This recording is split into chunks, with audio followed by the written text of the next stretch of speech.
নমস্কাৰ বন্ধু বান্ধৱীসকল, আশা কৰোঁ আপোনালোক ভালে আছে। আজি আৰম্ভ কৰিবলৈ লৈছোঁ অসমৰ অভয়াৰণ্য। আজিৰ বিষয় অসমৰ অভয়াৰণ্য। গতিকে অসমৰ অভয়াৰণ্য কেইখন আছে, নাম কি কি, সেই সম্পৰ্কে এটা ভিডিঅ' লৈ আহিছোঁ। এই ভিডিঅ'টো আশা কৰোঁ আপোনালোকে একেবাৰে শেষলৈকে চাই থাকিব। আপোনালোক সকলোৱে জানে মই কবিতা লিখোঁ আৰু সেই কবিতা লগা কেইটামান শব্দৰে অভয়াৰণ্য কেইখনৰ পৰা শব্দ তুলি আনিছোঁ আৰু সেই অভয়াৰণ্য কেইখন কি কি এটা কবিতাত সজাম বুলি ভাবিছোঁ। কবিতাটো মনত ৰাখিব, কবিতাটোৰ শিৰোনাম অভয়াৰণ্য 18। কবিতাটো হৈছে নানাখোলা আহোমা বৰবৰা বুঢ়া চক্ৰপানী গৰম দ্বীপৰ পপু ভেড়া। কবিতাটো আকৌ কৈছোঁ, নানাখোলা আহোমা বৰবৰা বুঢ়া চক্ৰপানী গৰম দ্বীপৰ পপু বৰ ভেড়া। এতিয়া নানাখোলা আহোমাৰে কি কি যায়? নানা নাৰে নাম্বৰ আৰু নাৰে নাম্বৰ দৈগুং, খোলা সৌৰে সনাই ৰূপায়, লাৰে লাও খোৱা, আহোমা আৰে আমচাং সৌৰে হলঙা পাৰ আৰু মাৰে মাৰাত লংৰি অভয়াৰণ্য। এতিয়া নানাখোলা আহোমা আমি গম পালো। এতিয়া বৰবৰা বুঢ়া, বৰে বৰ নদী, বৰে বৰাইল আৰু বুঢ়াৰে বুঢ়া চাপৰি। তাৰ পাছৰ তৃতীয় ফাঁকিটো হ'ল চক্ৰপানী গৰম দ্বীপৰ। এতিয়া চক্ৰপানীৰে কি যাব? চক্ৰৰে চক্ৰশিলা, পানীৰে পানী দিহিং, গৰম দ্বীপৰ, গৰম মানে গৰম পানী অভয়াৰণ্য আৰু দ্বীপৰ মানে দ্বীপৰ বিল পক্ষী অভয়াৰণ্য। লগতে মনত ৰাখিব দ্বীপৰ বিলখন পক্ষী অভয়াৰণ্য হয়। তাৰ পাছৰ শেষৰ শাৰীটো হৈছে পপু ভেড়া। পপু মানে পৰে পবিতৰা, পুৰে পূব কাৰ্বি আংলং অভয়াৰণ্য, বৰে বৰদোৱাম বিলমুখ পক্ষী অভয়াৰণ্য আৰু ভেড়াৰে ভেৰজান বৰজান পদুমণি। গতিকে আশা কৰোঁ এই অভয়াৰণ্য 18 নামৰ কবিতাটোৰে আপোনালোকে 18খন অভয়াৰণ্যৰ নাম গম পালে। কি কি আছিলে কবিতাটোৰ মাধ্যমেৰে আমি আকৌ জানিবলৈ চেষ্টা কৰিম। কবিতাটো হ'ল নানাখোলা আহোমা বৰবৰা বুঢ়া চক্ৰপানী গৰম দ্বীপৰ পপু বৰ ভেড়া। নানাখোলা আহোমা বৰবৰা বুঢ়া চক্ৰপানী গৰম দ্বীপৰ পপু দিহিং ভেড়া, পপু বৰ ভেড়া। এতিয়া আহিছো এইকেইখন আছে ক'ত। গতিকে আমি গম পালো নানাখোলা আহোমা বৰবৰা বুঢ়া চক্ৰপানী গৰম দ্বীপৰ পপু বৰ ভেড়া 18খন আছে। কবিতাটোৰ নাম যিহেতু অভয়াৰণ্য 18 দিছো। এতিয়া এইকেইখন আছে নাম্বৰ কাৰ্বি আংলঙত, নাম্বৰ দৈগুং আছে গোলাঘাটত, গ্ৰঙেৰে মনত ৰাখিব গোলাঘাট। সোণাই ৰূপাই ক'ত আছে? সৌৰে কি যাব পাৰে? শোণিতপুৰ। তেতিয়াহ'লে সোণাই ৰূপাই ক'ত থাকিব? শোণিতপুৰত।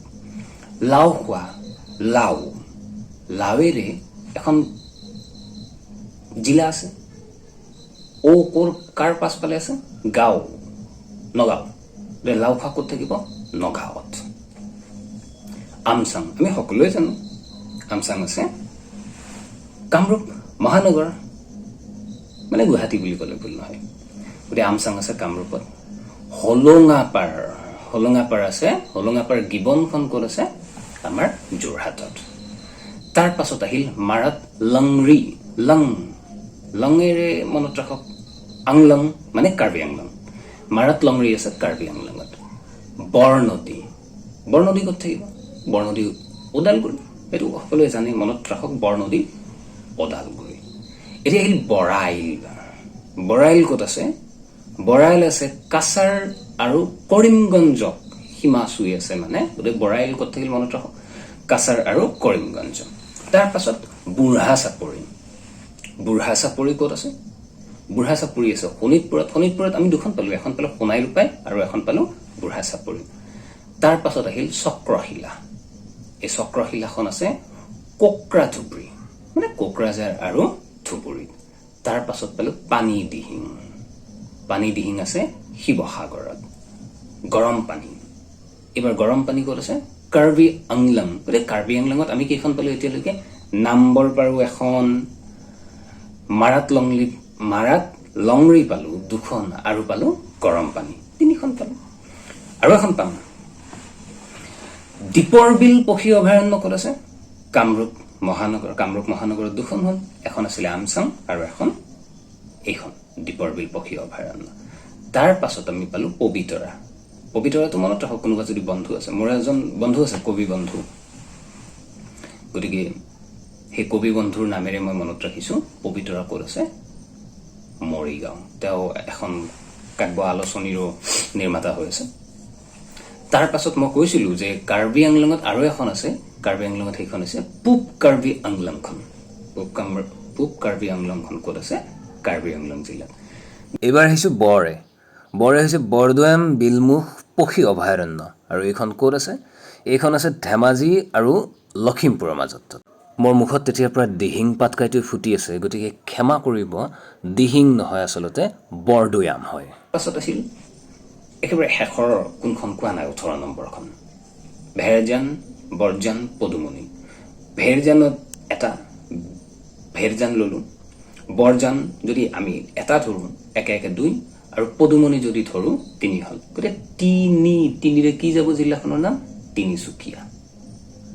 আমি গম পালো 18খন অভয়াৰণ্য আছে। এই 18খন অভয়াৰণ্য এটা কবিতাৰ মাধ্যমেৰে মই আপোনালোকৰ ওচৰলৈ লৈ আহিছো। নামকেইটা আপোনালোকে গম পালে, জিলাকেইখন গম পালে। কবিতাটো আকৌ এবাৰ কৈছো, কবিতাৰ শিৰোনাম অভয়াৰণ্য 18, নানাখোলা আহোমা বৰবৰা বুঢ়া, চক্ৰপাণী গৰম দ্বীপৰ পপু বৰ ভেড়া। আপোনাক সবলৈ এটা অনুৰোধ, যদি মোৰ ভিডিঅ'টো ভাল লাগিছে বা এনেকুৱা ধৰণৰ আকৌ কিছুমান টিপছ থকা, কৌশল থকা ভিডিঅ' পাবলৈ বিচাৰে, তেতিয়াহ'লে ধেৰ লাইক কৰক, ধেৰ শ্বেয়াৰ কৰক, ধেৰ ছাবস্ক্ৰাইব কৰক, বহুত বেছিকে চাওক, ভাইৰেল হৈ যাওক। ধন্যবাদ।